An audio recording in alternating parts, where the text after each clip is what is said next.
ஆசிரியர்கள் அனைவருக்கும் வணக்கம். இந்த கிளாஸில் நம்ம என்ன பார்க்க போகிறோம் அப்படின்னா சைக்காலஜியில், அதாவது பேப்பர் 1 சைக்காலஜியில் ஃபஸ்ட் கிளாஸ் வந்து பார்க்க போகிறோம். அதாவது யூனிட் 1 சரியா, தொடக்க கல்வியின் ஆரம்பத்தில் குழந்தையின் பண்புகள் உடல் மற்றும் அறிதல் திறன் சார்ந்தவை அப்படிங்கிற டாபிக் தான் நம்ம வந்து பார்க்க போகிறோம். இந்த டாபிக் ரொம்ப ரொம்ப ரொம்ப ரொம்ப முக்கியமான டாபிக். நீங்கள் வேணும்னா இந்த டாபிக் வந்து பார்த்ததுக்கப்புறம் சரியா, கடைசி வரைக்கும் பார்த்ததுக்கப்புறம் நீங்கள் வந்து பழைய கேள்வி எடுத்து வந்து பாருங்கள். பழைய வினாக்கள் நம்ம டெட்டு ப்ரீவியஸ் கொஸ்டின் இருக்கு இல்லையா, அதை எடுத்து வந்து பாருங்கள். கண்டிப்பாக இந்த டாப்பிக்லேருந்து இதில் வந்து ஒரு 11 பேஜஸ் வந்து வருது. இதில் வந்து கண்டிப்பாக மினிமம் 2 கேள்வி வந்து இருக்கும் சரியா. நீங்கள் பார்த்தீங்கன்னா தெரியும். ஏன் லாஸ்ட் டெட்டை கூட எடுத்து நீங்கள் வந்து பாருங்கள், இதில் கேள்வி இருக்கா அப்படின்னு சொல்லிட்டு. இல்லைனா அதுக்கு முந்தின டெட்டு கூட எடுத்து பாருங்கள், கேள்வி இருக்கா அப்படின்னு சொல்லிட்டு கண்டிப்பாக வந்து இருக்கும். சரி, நம்ம இந்த பாடத்தை வந்து பார்க்கலாம். என்ன பாடம் அப்படின்னா தொடக்க கல்வியின் ஆரம்பத்தில் குழந்தையின் பண்புகள். நம்ம தொடக்க கல்வி ஆரம்பத்தில் அதுக்கு முன்னால் இருந்து ஆரம்பித்து அந்த ஆரம்பம் வரைக்கும் அந்த குழந்தையோட பண்புகள் பற்றி நம்ம வந்து பார்க்க போகிறோம். எப்படி பார்க்க போகிறோம்? உடல் மற்றும் அறிதல் திறன் சார்ந்தவை. உடலை பற்றியும் ப்ளஸ் அவங்களோட மைண்ட் அறிதல் திறன் சார்ந்தவை பற்றியும் நம்ம வந்து பார்க்க போகிறோம் சரியா. இந்த சைக்காலஜி மட்டும் என்ன அப்படின்னா கவனமாக வந்து கேளுங்க.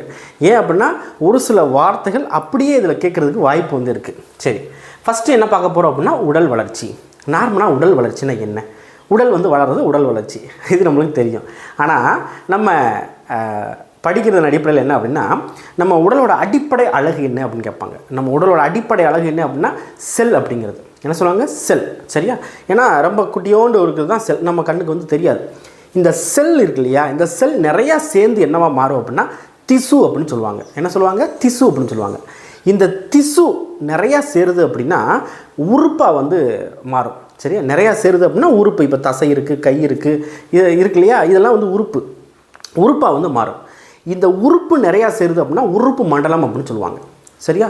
செரிமான மண்டலம் ஓகேவா, இந்த மாதிரி உறுப்பு தசை மண்டலம், உறுப்பு மண்டலம் அப்படின்னு சொல்லுவாங்க. இதெல்லாம் சேர்ந்தது தான் என்ன சொல்லுவாங்க அப்படின்னா உடல் அப்படிங்கிறது. இந்த உடல் என்ன ஆகுது? இந்த முதல்ல ஆரம்பம் என்னது? அந்த செல் திசு உறுப்பு இது எல்லாம் வளர வளர வளர என்னாகும்? நம்ம உடம்பும் என்ன ஆகும் அப்படின்னா வளர்ச்சி அடையும். அதுதான் உடல் வளர்ச்சி அப்படின்னு சொல்லுவாங்க சரியா. உடல் வளர்ச்சினா என்னென்னு தெரிஞ்சுக்கிட்டீங்களா? அப்போ உடல் வளர்ச்சி அந்த செல் திசு இதில் ஏற்படுற மாற்றத்தின் காரணமாக உடலில் வந்து என்னாகும்? இடையில வந்து மாற்றம் ஏற்படும், உயரத்தில் வந்து மாற்றம் வந்து ஏற்படும். அதுதான் உடல் வளர்ச்சி அப்படின்னு சொல்லுவாங்க. சரி, நான் ஏன் இவ்வளோ எக்ஸ்ப்ளனேஷன் பண்ணுறேன் அப்படின்னா இதில் அந்த வார்த்தைகள் ரொம்ப ரொம்ப முக்கியம் சரியா. ஏன் அப்படின்னா அவன் வந்து கேட்குற கேள்வியை கொஞ்சம் நம்மளை வந்து குழப்பி சுத்த விட்டு கேட்பான் சைக்காலஜியில் சரியா. ரைட், அடுத்து வந்து பாருங்கள், நம்ம மனிதனோட வளர்ச்சியை 8 வகையாக பிரிக்கிறாங்க. நல்லா மைண்டில் வச்சுக்கோங்க. 8 வகையாக வந்து பிரிக்கிறாங்க சரியா. மனிதனின் வளர்ச்சியை எத்தனை வகையாக பிரிக்கிறாங்க அப்படின்னா 8 வகையாக வந்து பிரிக்கிறாங்க. ரைட், என்னென்ன பருவம்? ஃபஸ்ட்டு சிசு பருவம். நம்மளுக்கு தெரியும் சிசு அப்படின்னா நம்ம பிறந்த குழந்தை இருக்கும் இல்லையா, அதுதான் சிசு பருவம் பிடிச்சிக்குவாங்க. சிசு பருவம் மேலே 0லேருந்து 1 வருஷம் சரியா. 0லேருந்து 1 வருஷம், அதாவது 1 வருஷம் வரைக்கும். 1 வருஷம் வரைக்கும் என்ன சொல்லுவோம்? சிசு பருவம் அப்படின்னு சொல்லுவோம். சிசு பருவத்துக்கு அப்புறம் எங்கே போவோம்? குறுநடை பருவம். இப்போ சிசு பருவம் குழந்தை பிறந்துருச்சு, அதுக்கப்புறம் என்ன ஆகும்? அப்படியே குழந்தை தவழ்ந்து நடக்க ஆரம்பிக்குமா, அதுதான் வந்து குறுநடை பருவம் அப்படின்னு சொல்லுவாங்க. அது வந்து 1 வருஷத்துலேருந்து 3 வருஷம் வரைக்கும். 1 வருஷத்துலேருந்து 3 வருஷம் வரைக்கும் சரியா. அது ஒவ்வொரு குழந்தைக்கும் வேறுபடும். ரைட், அடுத்து பள்ளி முன்பருவம். பள்ளி முன்பருவம் பொறுத்த வரைக்கும் நம்ம இப்போல்லாம் வந்து பார்த்திங்க அப்படின்னா ப்ரீகேஜி, யூகேஜி, எல்கேஜி அப்படின்னு சொல்லி நம்ம சேர்க்குறோம் இல்லையா, அதுதான் அந்த பள்ளி முன்பருவம் அப்படிங்கிறது. அது வந்து 3லேருந்து 6 வருஷம் வரைக்கும். 3லேருந்து 6 வருஷம் வரைக்கும். அடுத்து பள்ளிப்பருவம். பள்ளிப்பருவம் பொறுத்த வரைக்கும் நம்ம ஃபஸ்ட் ஸ்டாண்டர்ட் ஜாயின் பண்ணுறோம் இல்லையா, நம்ம குழந்தைகளை வந்து என்ன பண்ணுறோம் அப்படின்னா ஃபஸ்ட் ஸ்டாண்டர்ட் ஜாயின் பண்ணுறோம். எத்தனை வயசில் வந்து ஜாயின் பண்ணி வைக்கிறோம்? 6 வயசில் தான் ஜாயின் பண்ணி வைக்கிறோம். 6லேருந்து 10 வருஷம் வரைக்கும் என்ன சொல்லுவாங்க அப்படின்னா பள்ளிப்பருவம் அப்படின்னு சொல்லுவாங்க. பள்ளிப்பருவம் 10 வருஷம் வரைக்கும். அடுத்து வந்து பாருங்கள், இந்த 10 வயசுக்கு அப்புறம் வந்து பார்த்திங்க அப்படின்னா இப்போ பையன் இருக்கா அப்படின்னா அப்படி குமரனாக வந்து மாற ஆரம்பிப்பான். எப்படி மாற ஆரம்பிக்கிறான்? குமரனாக மாற ஆரம்பிப்பான். அதுதான் குமரப்பருவம் அப்படின்னு சொல்லுவாங்க. 10லேருந்து 20 வருஷம் வரைக்கும். 10லேருந்து 20 வருஷம் வரைக்கும் சரியா. அடுத்து இந்த குமரன் அப்படிங்கிறவன் வாலிபனாக வந்து மாறுவான் சரியா. குமரன் அப்படிங்கிறவன் வாலிபனாக வந்து மாறுவான். அது எப்போ? 20லேருந்து 40 வயசு வரைக்கும்.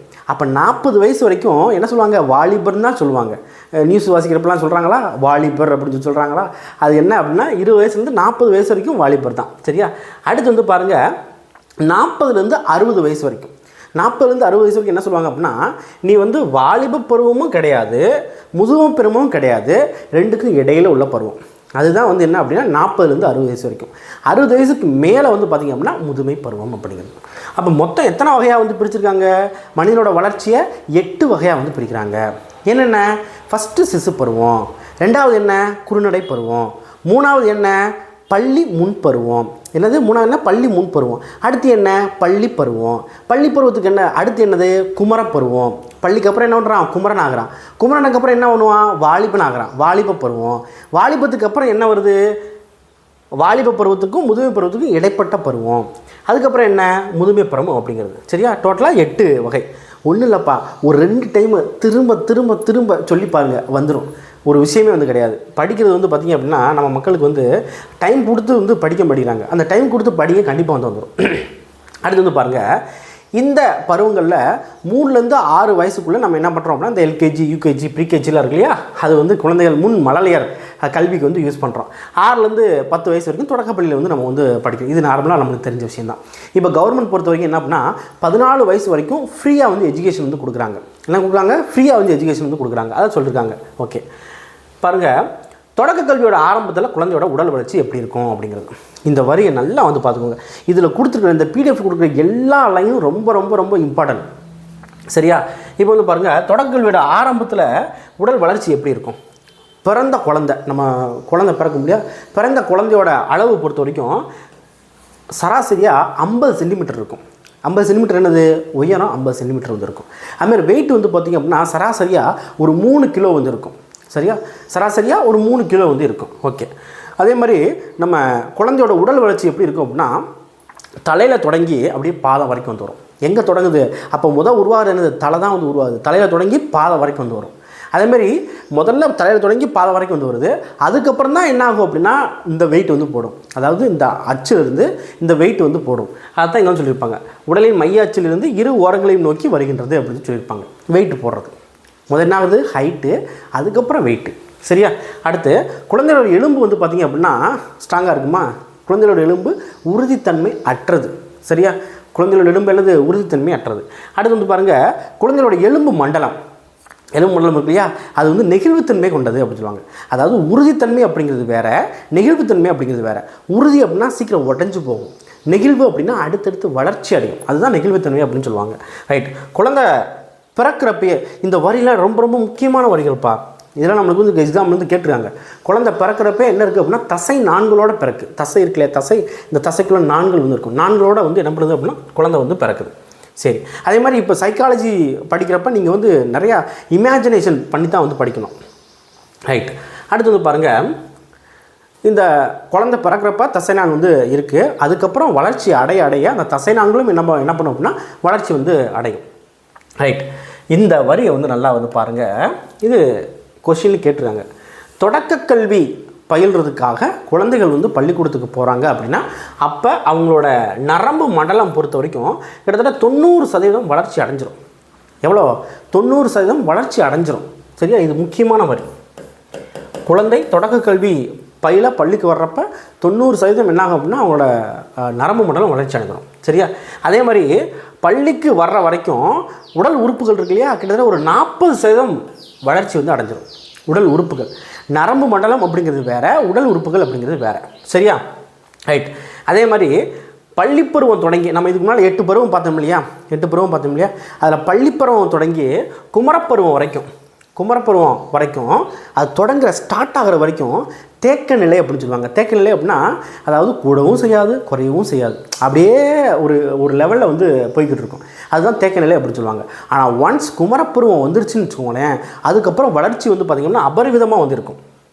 பாருங்கள், குமரப்பருவத்தில் உடல் வளர்ச்சியில் அதிக வேகம் வந்து காணப்படும். ஏன்னா டீனேஜ் அப்படின்னு சொல்லுவாங்க. அந்த டீனேஜ் வருது அப்படின்னா அவங்களோட உடம்புல நிறைய மாற்றங்கள் வந்து ஏற்படும். அது ஆணாக இருந்தாலும் சரி தான், பெண்ணாக இருந்தாலும் சரி தான். சரியா? ரைட். அடுத்து வந்து பாருங்கள், உடல் வளர்ச்சி அப்போ குழந்தைகளோட இயக்கங்கள் அப்படின்னா அவங்க நிற்கிறது, நடக்கிறது, ஓடுறது, ஆடுறது, பாடுறது, எல்லா விஷயமும் இயக்கங்கள் அப்படின்னு சொல்லுவாங்க. குழந்தைகள் வளர்ச்சி அதிகமாக அவங்களோட இயக்கங்களும் என்னாகும் அப்படின்னா அதிகமாகும். சரியா? ரைட். பெற்றோர்களோட உடல் பண்புகள் குழந்தைகளோட வளர்ச்சியை வந்து என்ன பண்ணும் அப்படின்னா பாதிக்கும். பெற்றோர்களோட உடல் பண்புகள் சரியா குழந்தைகளோட வளர்ச்சியை வந்து பாதிக்குது. நீங்கள் என்ன நினச்சக்கூடாது அப்படின்னா பெற்றோருக்கும் குழந்தைக்கும் சம்மந்தம் வந்து கிடையாது, அப்போ வந்து அவங்களோட வளர்ச்சி வந்து பாதிக்காது அப்படின்னு நினச்சிடக்கூடாது. கண்டிப்பாக வந்து பாதிக்கும். அடுத்து வந்து பாருங்கள், குழந்தைகளோட வளர்ச்சி அப்படிங்கிறது குழந்தைகளோட வளர்ச்சி அப்படிங்கிறது அவங்களோட சமூக பொருளாதார பின்னணியை பொறுத்து என்ன ஆகும் அப்படின்னா வேறுபடும். ஒரு பணக்கார குடும்பம் இருக்குது அப்படின்னா அவன் என்ன பண்ணுவான், நிறையா ஃபுட்டு வந்து நல்லா வந்து கொடுப்பான், சத்தான ஃபுட்டு வந்து கொடுப்பான். இப்போ ஒரு ஏழை குடும்பம் இருக்குது அப்படின்னா என்ன ஆகும், சத்தான ஃபுட் வந்து கொடுக்க முடியாது. பணக்கார குடும்பம் வந்துச்சு அப்படின்னா அவன் கல்வியை வந்து நல்லா வந்து கொடுப்பான். ப்ளஸ் அந்த குழந்தை வளர்கிறதுக்கு வந்து பார்த்திங்கன்னா நிறையா கலர் டாய்ஸை வந்து வாங்கி வந்து குவிப்பான். சரியா? அப்போ அந்த குழந்தை என்ன ஆகும், டாய்ஸ்லாம் வந்து பார்க்கும், நல்லா வந்து என்ன பண்ணுவோம் அப்படின்னா ஆக்டிவாக வந்து இருக்கும். இப்போ இதுவே ஏழை குழந்தையாக இருந்தாங்க அப்படின்னா அந்த மாதிரி டாய்ஸ் வந்து வாங்கி கொடுக்க முடியாது. அப்போ அந்த ஆக்டிவ் வந்து பார்த்திங்கன்னா கம்மியாக வந்துருக்கும். அதை தான் வந்து சொல்கிறாங்க இங்கே. குழந்தைகளோட வளர்ச்சி அப்படிங்கிறது அவங்களோட சமூக பொருளாதார பின்னணியை பொறுத்து வந்து என்ன ஆகும் அப்படின்னா சேஞ்ச் ஆகும் அப்படின்னு சொல்லிட்டு. சரி, அடுத்து இந்த வளர்ச்சி அப்படிங்கிறது குழந்தைகள்கிட்ட இருக்கிற இந்த மரபுனா வழி வழியாக வந்து வர்றது. சரியா சொல்கிறோம் இல்லையா? அதாவது தாத்தா பாட்டிக்கு கேன்சர் இருந்தால் மெஜாரிட்டி வர்றதுக்கு வாய்ப்பு வந்து இருக்குது. ஒரு சிலது மரபு வழியாக கடத்துறாங்க இல்லையா, அதை தான் வந்து இங்கே வந்து சொல்கிறாங்க. சரியா? ரைட். அடுத்து வந்து பாருங்கள் உடல் வளர்ச்சி. இப்போ இதெல்லாம் வந்து பார்த்தது என்ன அப்படின்னா,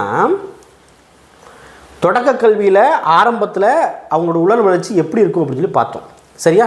இதுக்கப்புறம் வந்து பாருங்கள் உடல் வளர்ச்சியில் பாதிக்கிற அடிப்படை காரணிகள் என்ன அப்படின்னு சொல்லி பார்க்க போகிறோம். என்ன பாதிக்கிற அடிப்படை காரணிகள் என்ன அப்படின்னா, நம்ம தனி மனித உடலோட கட்டமைப்பு. ஒரு சில குழந்தைகள் ஒரு சில மாதிரி வந்திருப்பாங்க. ஒரு சில குழந்தைகள் ஆரோக்கியமாக வந்திருப்பாங்க. ஒரு சில குழந்தைகள் வந்து பார்த்திங்க அப்படின்னா ஆரோக்கியம் கம்மியாக வந்திருப்பாங்க. அதுக்கு நம்ம ஒன்றும் பண்ண முடியாது. அது உடலோட கட்டமைப்பு அப்படி வந்துருக்கு.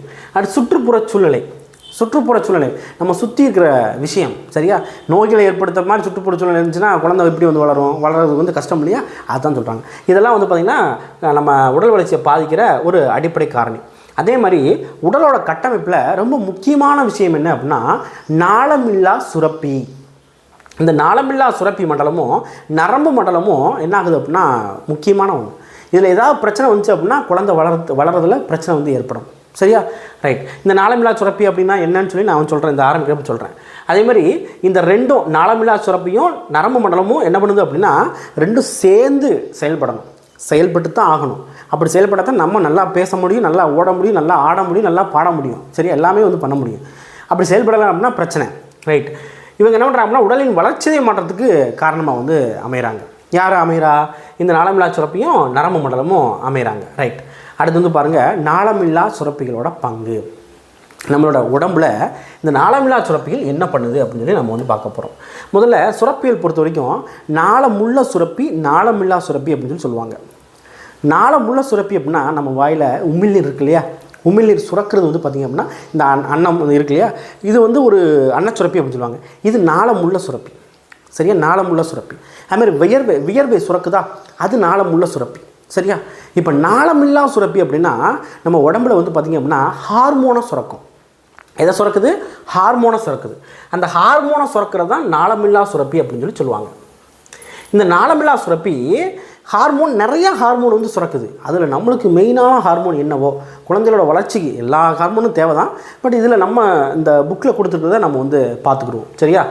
பாருங்கள், ஃபஸ்ட்டு பிட்யூட்ரி அப்படிங்கிற ஒரு சுரப்பி வந்து இருக்குப்பா. சரியா? நம்ம மூளையில் தான் கீழே வந்து இருக்குது. பிட்யூட்ரி அப்படிங்கிற சுரப்பி ஒரு பட்டாணி சைஸில் இருக்கும். இந்த பிட்யூட்ரி சுரப்பி எவ்வளோ இருக்கும்? ஒரு பட்டாணி சைஸில் இருக்கும். ஆனால் இந்த சுரப்பியை தான் தலைமை சுரப்பி அப்படின்னு சொல்லுவாங்க. மாஸ்டர் கிளான்ஸ் அப்படின்னு சொல்லிட்டு இதை தான் சொல்லுவாங்க. பிட்யூட்ரி சுரப்பி தான் சொல்லுவாங்க. அந்தளவுக்கு மெயினான ஒன்று இந்த பிட்யூட்ரி சுரப்பி. இந்த பிட்யூட்ரி சுரப்பி என்ன பண்ணுது அப்படின்னா, அதாவது பிட்யூட்ரி சுரப்பில் முன்கதுப்பு பின்கதுப்பு அப்படின்னு சொல்லிட்டு ரெண்டாக வந்து பிரிப்பாங்கப்பா. பிட்யூட்ரி என்ன சொல்லுவாங்க, நல்லா மூளையை வந்து நல்லா ஞாபகம் வச்சுக்கோங்க. மூளைக்கு கீழே அடியில் வந்து பார்த்திங்கன்னா குட்டியோண்டு ஒரு பட்டாணி சைஸ் வந்து ஞாபகம் வச்சுக்கோங்க. அந்த பட்டாணியில் முன்கதுப்பு பின்கதுப்பு அப்படின்னு சொல்லிட்டு ரெண்டாக வந்து பிரிக்கலாம். முன்கதுப்பும் ஹார்மோனும் சுரக்கும், பின்கதுப்பும் ஹார்மோனும் சுரக்கும். இதில் இந்த முன் கதுப்பில் வந்து பார்த்திங்க அப்படின்னா இங்கே முன் பகுதின்னு கொடுத்துருக்காங்க. முன் பகுதினாலும் ஓகே தான், முன் கதுப்புனாலும் ஓகே தான். முன் பகுதியில் வந்து பார்த்திங்க அப்படின்னா வளர்ச்சி ஹார்மோன் அப்படிங்கிற ஒரு ஹார்மோன் இருக்குது. என்ன இருக்குது? வளர்ச்சி ஹார்மோன். இந்த வளர்ச்சி ஹார்மோன் என்ன பண்ணுது அப்படின்னா நம்ம உடல் ஒழுங்காக வளர்கிறதுக்கு இதுதான் வந்து உதவுது. சரியா? இந்த வளர்ச்சி ஹார்மோன் சரியாக சுரக்கலாம், இல்லைன்னா அதிகமாக சுரந்துருச்சு அப்படின்னா பிரச்சனை. ஓகேவா? இந்த வளர்ச்சி ஹார்மோன் என்ன பண்ணுது அப்படின்னா எலும்பு தசை டிஷ்யூ அப்படின்னு சொல்லுவாங்க. அந்த திசுக்கூட வளர்ச்சியை என்ன பண்ணுது அப்படின்னா கண்ட்ரோல் பண்ணுது. யார் பண்ணுறா? வளர்ச்சி ஹார்மோன் வந்து பண்ணுறாங்க. சரியா? அதே மாதிரி இந்த பிட்யூட்ரியில் வேறு சில ஹார்மோன்களும் வந்து சுரக்குது. அதே மாதிரி அந்த ஹார்மோன்கள் நாளமில்லா சுரப்பிலோட செயல்பாட்டை என்ன பண்ணுது அப்படின்னா கட்டுப்படுத்துது. நாளமில்லா சுரப்பியில் நிறையா விஷயம் வந்து வரும். இப்போ பிட்யூட்ரி இருக்குன்னா இது ஒரு சுரப்பி. சரியா? அடுத்து அட்ரினலின் அப்படிங்கிற ஒரு சுரப்பி வந்து வரும். தைமஸ் அப்படிங்கிறது ஒரு சுரப்பி. சரி, இந்த மாதிரி நிறைய சுரப்பிகள் வந்துடும். அந்த சுரப்பிகளோட செயல்பாட்டை கட்டுப்படுத்துறது யார் அப்படின்னா பிட்யூட்ரி தான். அதனால தான் இது என்ன சொல்லுவாங்கன்னா தலைமை சுரப்பி மாஸ்டர் கிளாண்ட்ஸ் அப்படின்னு சொல்லுவாங்க. ஓகேவா? சரி, அடுத்து வந்து பாருங்கள் அட்ரினல் சுரப்பி. இந்த அட்ரினல் சுரப்பி பொறுத்த வரைக்கும் என்ன பண்ணுது அப்படின்னா, இப்போ பிட்யூட்ரி பார்த்தோம். பிட்யூட்ரி என்ன பண்ணுது? வளர்ச்சி ஹார்மோனை சுரக்குது. சரியா? இப்போ அட்ரினல் சுரப்பி, இந்த அட்ரினல் சுரப்பி என்ன பண்ணுது அப்படின்னா அட்ரினலின் அப்படிங்கிற ஒரு ஹார்மோன் வந்து சுரக்குது. அட்ரினலின் அப்படின்னா அவங்களுக்கு என்ன டக்குன்னு ஞாபகத்துக்கு வரணும் அப்படின்னா அவசரகால ஹார்மோன் அப்படிங்கிறது டக்குன்னு வந்து ஞாபகத்துக்கு வந்து வரணும். என்ன ஞாபகத்துக்கு வரணும்? அவசரகால ஹார்மோன். அவசர கால ஹார்மோன். அட்ரினலின் கரெக்டாக சுரந்தா தான் நீங்கள் வந்து ஒரு நாய் உங்களை வந்து கடிக்க வருது அப்படின்னா டப்புன்னு ஓடுவீங்க. அதே மாதிரி ஒரு பாம்பு வந்து உங்கள் பக்கத்தில் வருது அப்படின்னா டப்புன்னு எழுச்சி ஓடுவீங்க. ஒரு கொசு வந்து கடிக்குது அப்படின்னா அடிக்கிறோம் இல்லையா டப்புன்னு. அதே மாதிரி கண்ணில் ஏதாவது தூசி படுது அப்படின்னா தூசி வந்து டப்புன்னு நம்ம கண்ணை மூடுறோம் இல்லையா. இதெல்லாம் வந்து பார்த்திங்க அப்படின்னா இந்த அவசரகால ஹார்மோன் அப்படின்னு சொல்லுவாங்க. யார்? இந்த அட்ரினலின் சுரக்கிறதுனால தான் நம்ம என்ன பண்ணுறோம், இந்த விஷயங்கள்லாம் வந்து பண்ணுறோம். கொசு அடிக்கிறது ப்ளஸ் நாயை பார்த்தா ஓடுறது, அவசரமாக வந்து வேலையை வந்து பார்க்குறது, எல்லாமே யார் காரணம்? இந்த அட்ரினலின் அப்படிங்கிற ஒரு சுரப்பி அல்லது அட்ரினலின் அப்படிங்கிற ஒரு ஹார்மோன். இங்கே பார்த்தீங்களா, அவசர காலங்களை சமாளிக்க உதவுகிறது அப்படின்னு சொல்கிறாங்களே. அவசர காலம்னா என்ன அவசர காலம்? ஏதோ ஒரு நாய் வந்து விரட்டுது அப்படின்னா, சரியா, நாய் வந்து விரட்டுது, இல்லை அப்படின்னா பாம்பு வந்து பக்கத்தில் வந்து வந்துருச்சு, ஓகேவா, இந்த மாதிரி ஏதோ ஒரு சம்பவம் வந்து நடக்குது அப்படின்னா, நம்மளை யாராவது வெட்ட வராங்க அப்படின்னா வேகமாக வந்து ஓடுவோம் இல்லையா. அந்த மாதிரி விஷயத்துக்கெல்லாம் வந்து என்ன அப்படின்னா இந்த அவசர ஹார்மோன் தான் வந்து என்ன ஆகும் அப்படின்னா யூஸ் ஆகும். அதுமாதிரி அப்போ உங்களோட எனர்ஜி அதிகமாக வந்திருக்கும். சரியா? ரைட். அப்போ நம்ம 2 ஹார்மோன் வந்து நம்ம வந்து பார்த்துட்டோம். ஒன்று வளர்ச்சி ஹார்மோன், அடுத்து அட்ரினலின் அப்படிங்கிற ஒரு ஹார்மோன். அடுத்ததாக இந்த அட்ரினலின் என்ன பண்ணுது அப்படின்னா இதயத்தோட செயல்பாட்டை, சரியா, ஹார்ட் இருக்கு இல்லையா, இதயத்தோட செயல்பாட்டை, அப்புறம் ரத்த அழுத்தத்தை என்ன பண்ணுது அப்படின்னா கட்டுப்படுத்துது. அட்ரினலின் என்ன பண்ணுது? இதயத்தோட செயல்பாட்டை ரத்த அழுத்தத்தை என்ன பண்ணுது அப்படின்னா கட்டுப்படுத்துது. ரத்த குழாய்களையும் தசைகளையும் என்ன பண்ணுது அப்படின்னா சுருங்கி விரிவாக்குறதுக்கு இது வந்து யூஸ் ஆகுது. எது யூஸ் ஆகுது? அட்ரினலின் அப்படிங்கிற ஹார்மோன் வந்து யூஸ் ஆகுது. சரியா? ரைட். அடுத்து வந்து பாருங்கள், அடுத்து இந்த அட்ரினலின் கார்போஹைட்ரேட் புரோட்டீன், சரியா, இதெல்லாம் நம்ம உடம்புக்கு தேவையான சத்துக்கள். இந்த கார்போஹைட்ரேட் புரோட்டீன் இதுக்கு வளர்ச்சிதை மாற்றத்தை ஒழுங்குபடுத்துறதுக்காக வந்து யூஸ் ஆகுது. ஓகேவா? சரி, வளர்ச்சிதை மாற்றம்னா ஒன்றும் கிடையாது, அது வந்து அந்த வேலையை அது வந்து பார்த்துக்கிட்டே இருக்கிறது தான் வளர்ச்சிதை மாற்றம் அப்படின்னு சொல்லுவாங்க. ஓகேவா? அந்த வேலையை அது பார்த்துக்கிட்டே இருக்குது. இப்போ கண்ணுனா பார்த்துக்கிட்டே இருக்கு இல்லையா, நம்ம காதுனா என்னது கேட்குறதுக்கு யூஸ் ஆகுதா? சரியா? அதுமாதிரி உடம்புக்குள்ளே வந்து பார்த்திங்க அப்படின்னா இறப்பை இருக்குது அப்படின்னா செரிக்கிறதுக்கு யூஸ் ஆகும் இல்லையா, அது வந்து நடந்துக்கிட்டே இருக்கும். அந்த விஷயந்தான் அது. அதில் ஏதாவது பிரச்சனை வந்துருச்சுன்னு வச்சுக்கோங்களேன், அப்போ வளர்ச்சிதை மாற்ற கோளாறு அப்படின்னு சொல்லுவாங்க. சரியா? அதை வந்து கட்டுப்படுத்துறது யார் அப்படின்னா அட்ரினலின் வந்து கட்டுப்படுத்துது. அடுத்து வந்து பாருங்கள், இப்போ நம்ம என்ன பார்த்தோம்? அட்ரினலின் பார்த்தோமா. அடுத்து வந்து பாருங்க தைராய்டு அப்படிங்கிற ஒரு சுரப்பி, தைராய்டு சுரப்பி. நம்ம கழுத்தில் வந்து தைராய்டு சுரப்பி வந்து இருக்குது. இந்த தைராய்டு சுரப்பி வந்து என்ன பண்ணுது அப்படின்னா தைராக்சின் அப்படிங்கிற ஒரு ஹார்மோன் வந்து சுரக்குது. என்ன ஹார்மோன்? தைராக்சின் அப்படிங்கிற ஒரு ஹார்மோன் வந்து சுரக்குது. சரியா? ரைட். இந்த தைராக்சின் வந்து பொறுத்த வரைக்கும் ஆக்சிஜன் உட்கிரகித்தல், நம்ம ஆக்சிஜனை உள்ளே வந்து வாங்குறோம் இல்லையா, அந்த ஆக்சிஜன் உட்கிரகித்தல் அப்புறம் வளர்ச்சிதை மாற்ற செயலை கட்டுப்படுத்துகிற ஒரு வேலையை இந்த தைராக்சின் வந்து பார்க்குது. அடுத்து வந்து பாருங்கள், எலும்பு நரம்பு மண்டலத்தை வளர்ச்சியை வந்து என்ன பண்ணுது அப்படின்னா தூண்டி விடுது தைராய்டு. அதனால தான் தைராய்டு இருந்துச்சு அப்படின்னா கொஞ்சம் கஷ்டம்தான், தைராய்டு வந்து இருக்கக்கூடாது. ஓகேவா? அடுத்து பாராதைராய்டு. பாராதைராய்டு ஒன்றும் இல்லை, இதே கழுத்தில் இருக்கிறது என்ன தைராய்டுன்னு சொல்லுவாங்க, கழுத்தை சுற்றி இருக்கிறது என்ன சொல்லுவாங்க அப்படின்னா பாராதைராய்டு அப்படின்னு சொல்லுவாங்க. என்ன சொல்லுவாங்க? பாராதைராய்டு. சரியா? இந்த பாராதைராய்டில் சுரப்பியில் என்ன சுரக்குது அப்படின்னா பாராதார்மோன் அப்படிங்கிற ஒரு ஹார்மோன் சுரக்குது. அது நம்மளுக்கு தேவையில்லை, பட் இருந்தாலும் தெரிஞ்சுக்கோங்க. பாராதார்மோன் அப்படிங்கிற ஒரு ஹார்மோன் சுரக்குது. இந்த ஹார்மோன் பொறுத்த வரைக்கும் என்ன பண்ணுது அப்படின்னா ரத்தத்தில் இருக்கிற கால்சியம் பாஸ்பரஸ், ரத்தத்தில் என்ன இருக்குது அப்படின்னா மினரல்ஸான கால்சியம் பாஸ்பரஸ் வந்து இருக்குது. இதை என்ன பண்ணுது அப்படின்னா கட்டுப்படுத்தி என்ன பண்ணுது, எலும்போட வளர்ச்சியை வந்து என்ன பண்ணுது அப்படின்னா தூண்டுது. சரியா? ரைட். இப்போ என்ன பார்த்துட்டோம் அப்படின்னா தைராய்டு சுரப்பி பார்த்தோம், பாராதைராய்டு சுரப்பி வந்து பார்த்தோம். அடுத்து வந்து பாருங்கள், கணையம் அப்படிங்கிற, அதாவது இந்த கணையத்துக்கு ஒரு ஸ்பெஷாலிட்டி இருக்குது. என்ன அப்படின்னா நாளமுள்ள சுரப்பியாகவும் நாளமில்லா சுரப்பியாகவும் செயல்படுகிற ஒரே உறுப்பு என்ன அப்படின்னா கணையம்தான். சரியா? என்ன பண்ணுது? நாளமுள்ள சுரப்பியாகவும் நாளமில்லா சுரப்பியாகவும் செயல்படுற ஒரு சுரப்பி எதுன்னு கேட்டால் கணையம். இந்த கணையத்தில் என்ன சுரக்குது அப்படின்னா இன்சுலின் அப்படிங்கிற ஒரு ஹார்மோன் வந்து சுரக்குது. இன்சுலின் அப்படிங்கிற ஹார்மோன். இந்த இன்சுலின் என்ன பண்ணுது? கார்போஹைட்ரேட். என்ன அப்படின்னா இன்சுலினால எனக்கு சுகர் சம்மந்தமான விஷயம். கார்போஹைட்ரேட், புரோட்டீன், கொழுப்பு இதோட வளர்ச்சிதை மாற்றத்தை கட்டுப்படுத்துது. ப்ளஸ் குளுக்கோஸ் உட்கரிக்கிற அளவு. குளுக்கோஸ் அப்படின்னா C6 H12O6 அப்படின்னு சொல்லுவாங்க. குளுக்கோஸ்னால் என்ன அப்படின்னா ஒன்றும் கிடையாது. நம்ம வந்து நீங்கள் ஹாஸ்பிட்டலில் போயிட்டு உங்களுக்கு வந்து குளுக்கோஸ் ஏற்றுறாங்க இல்லையா, குளுக்கோஸ் வந்து ஒன்று ஏற்றுறாங்க இல்லையா, எதுக்கு ஏற்றுறாங்க? நம்ம உடம்புல வந்து எனர்ஜி வந்து கொடுக்குறதுக்காக குளுக்கோஸ் வந்து ஏற்றுறாங்க. நான் இந்த எனர்ஜி வந்து பார்த்திங்கன்னா எங்கேருந்து கிடைக்குது அப்படின்னா நம்மளுக்கு சாப்பாட்டுலேருந்து கிடைக்கும். நம்ம சாப்பிட்ற சாப்பாடு இருக்கு இல்லையா, அது வந்து பார்த்திங்கன்னா குளுக்கோஸை தான் கன்வெர்ட் ஆகும். குளுக்கோஸை கன்வெர்ட் ஆகி தான் நம்ம உடம்புக்கு வந்து எல்லா இடத்துக்கும் வந்து போகும். சரியா? நம்ம சாப்பிட்ற சாப்பாடு அப்படியே போய்ட்டு என்ன பண்ணிடாது. இப்போ நீங்கள் கறி சாப்பிட்றீங்க, மட்டன் கறி சாப்பிட்றீங்க, சிக்கன் கறி சாப்பிட்றீங்க அப்படின்னா அந்த கறி வந்து அப்படியே உடம்புல போய் உட்காந்துடாது. என்ன பண்ணும்? குளுக்கோஸாக மாறும். C6 H12O6 வந்து மாறி நம்ம உடம்புல வந்து எல்லா இடத்துக்கும் வந்து பார்த்திங்க அப்படின்னா ரத்தம் மூலமாக வந்து அனுப்பிவிடும். தேவையில்லாத விஷயங்கள் இந்த குளுக்கோஸ் வந்து ஒரு அளவுக்கு தான் வந்து போகும். தேவையில்லாத விஷயங்கள் என்ன பண்ணும் அப்படின்னா கொழுப்பாக என்ன பண்ணுது? கொழுப்பாக வந்து பார்த்திங்கன்னா நம்ம கைகள் இருக்கா, எங்கெல்லாம் வெயிட் வந்து போட முடியுமோ அங்கெல்லாம் சேர்த்து வச்சிடும். கொழுப்பாக சேர்த்துடும். தொப்பை வந்து வருதா? தொப்பை ஏன் வருது? நிறைய எக்ஸஸாக சாப்பிட்றதுனால. அதாவது உடம்புக்கு தேவையான சத்து வந்து எடுத்துக்கிட்டது போக மிச்சம் நிறைய எக்ஸஸாக சாப்பிட்றதுனால தொப்பை வந்து வருது. சரியா? அடுத்து வந்து பார்த்திங்க அப்படின்னா தொடைப்பகுதிகளில் நம்மளுக்கு வந்து வெயிட்டு போடுது இல்லையா, காரணம் இதுதான். இந்த குளுக்கோஸ் உட்கரித்தல் அளவை கட்டுப்படுத்துறது யார் அப்படின்னா இந்த இன்சுலின் தான். இப்போ இதை கட்டுப்படுத்தலை அப்படின்னா நம்மளுக்கு பிரச்சனை வந்து வந்துடும். சுகர் வந்து பிரச்சனை வந்து வரும். சரியா? இந்த குளுக்கோஸோட அளவு வந்து கூடுது குறையுது அப்படின்னா சுகர் பிரச்சனை, டயபெட்டிஸ் வந்து வந்துடும். ஓகே, நம்மளுக்கு அந்த அளவுக்கு போக தேவையில்லை. சயின்ஸ் அளவுக்கு நம்மளுக்கு போக தேவையில்லை. இங்கே நம்மளுக்கு என்ன தேவையோ அதை மட்டும் படிச்சுக்கலாம். கணையத்தில் இன்சுலின் அப்படிங்கிற ஒரு ஹார்மோன் சுரக்குது.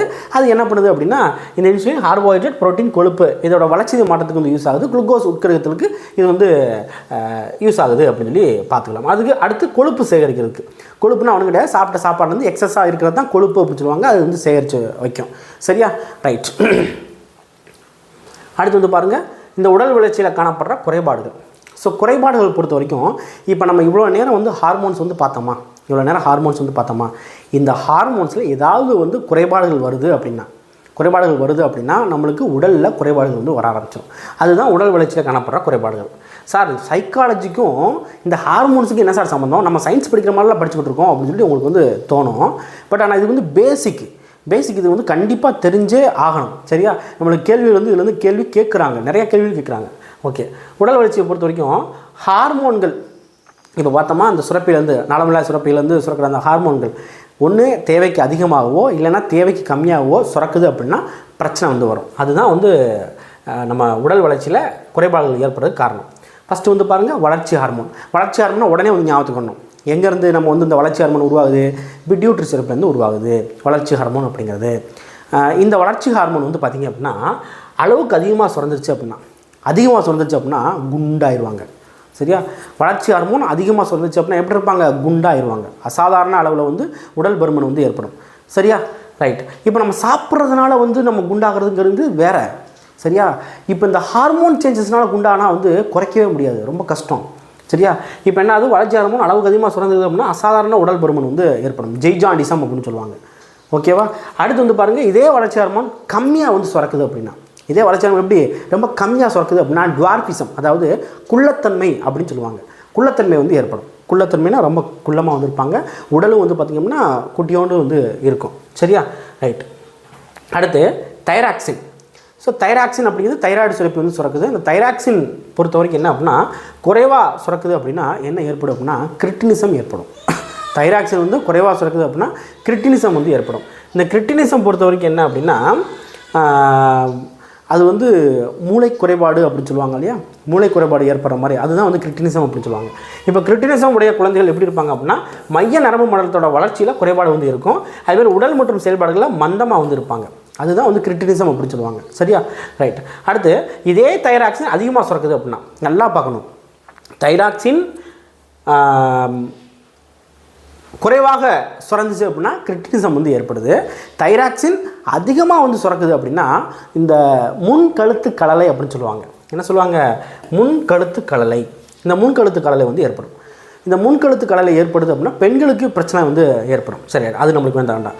முன்கழுத்து கலலை வந்து வருது அப்படின்னா அதுடைய அறிகுறி என்ன அப்படின்னா கண் பிதுக்கம், உடல் நடுக்கம், வியர்த்தல், நாடி துடிப்பு, இதய துடிப்பு அதிகமாக, நரம்புகளில் எரிச்சல். சரியா? ஓகே, இதெல்லாம் வந்து முன்கழுத்து கலலையோட என்ன அப்படின்னா அறிகுறிகள் அப்படின்னு சொல்லலாம். அப்போ நம்ம என்ன பார்த்துருக்கோம் அப்படின்னா இந்த ஹார்மோன்கள் குறைபாடு ஏற்படுறதுனால உண்டாகிற நோய்கள் வந்து நம்ம வந்து பார்த்துருக்கோம். சரியா? ரைட். இப்போ கேட்கலாம், சார் இதை மட்டும் போதுமா, இல்லைன்னா சயின்ஸில் இருக்கிற மாதிரி நிறையா பார்க்கத்தா போதுமா அப்படின்னு சொல்லிட்டு. இந்த இதில் மெட்டீரியல் இருக்கிறது பார்த்தாலே மெஜாரிட்டி வந்து போதுமானது. சரியா? ரைட். அடுத்து நரம்பு செல் வளர்ச்சி. இந்த நரம்பு செல் வளர்ச்சியை பொறுத்த வரைக்கும் இந்த நரம்பு மண்டலத்தில் முக்கியமாக அந்த நரம்பு செல்லை பற்றி மட்டும் நம்ம என்ன பண்ண போகிறோம் அப்படின்னா பார்க்க போகிறோம். நரம்பு செல் எப்படி இருக்கும் அப்படின்னு சொல்லி நான் உங்களுக்கு வந்து காமிக்கிறேன். ஏன்னா இதெல்லாம் வந்து படத்தை பார்த்து நீங்கள் வந்து தெரிஞ்சுக்கணும். பாருங்கள், இதுதான் நரம்பு செல். உங்களுக்கு வந்து ஷோ பண்ணுறேன், தெரியுதா? இதான் உங்களுக்கு வந்து என்ன அப்படின்னா நரம்பு செல் அப்படின்னு சொல்லி சொல்லுவாங்க. இப்படி தான் வந்து இருக்கும். இந்த இருக்கு இல்லையா, இதுதான் வந்து நரம்பு செல். இப்போ இதை வந்து மைண்டில் வந்து ஏற்றிக்கோங்க. இப்படி தான் நரம்பு செல் இருக்கும் அப்படிங்கிறத மைண்டில் வந்து நல்லா வந்து ஏற்றிக்கோங்க. சரியா? இப்போ நம்ம வந்து பார்க்கலாம். ஏன் அப்படின்னா நான் வெறும் நரம்பு செல்லை பற்றி நான் வந்து பேசுகிறேன்னு வச்சுக்கோங்களேன், உங்களுக்கு வந்து மண்டை வந்து குழம்பி போகும். இவ்வளோ நேரம் நான் வந்து சொன்னதே வந்து உங்களுக்கு என்னென்னமோ ஹார்மோன் சொல்கிறான், எதோ சொல்கிறானே அப்படின்னு சொல்லிட்டு தோணும். அது வந்து நீங்கள் படிக்க படிக்க உங்களுக்கு என்ன ஆயிரும் அப்படின்னா சரியாயிடும். சரி, ஏன்னா இது வந்து தியரியாக வருது இல்லையா, நீங்கள் வந்து நிறைய டைம் நீங்கள் ரிப்பீட்டடாக படிச்சிருந்தா தான் உங்களுக்கு வந்து மைண்டில் வந்து உட்காரும். ஓகே,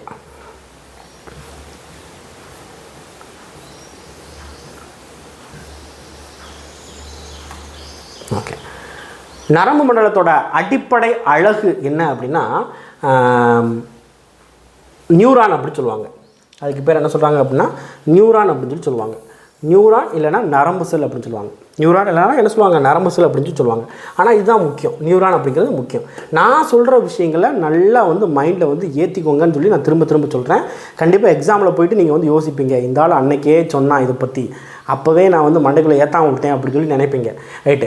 நியூரான்கள் பொறுத்த வரைக்கும் எதுக்கு யூஸ் ஆகுது அப்படின்னா வெளி உலக தூண்டல்கள். வெளி உலக தூண்டல்கள் அப்படின்னா இப்போ எக்ஸாம்பிளுக்கு தொடுறது, நம்மளை யாராவது ஒரு ஆள் தொடுறாங்க அப்படின்னா உன்னை இந்த மாதிரி தொடுறாங்கடா அப்படின்னு சொல்லிட்டு நம்ம மூளைக்கு, முக்கியமாக நரம்பு மண்டலத்தின் வழியாக மூளைக்கு வந்து அனுப்புறது யார் அப்படின்னா இந்த நியூரான்கள் தான் வந்து பார்ப்பாங்க.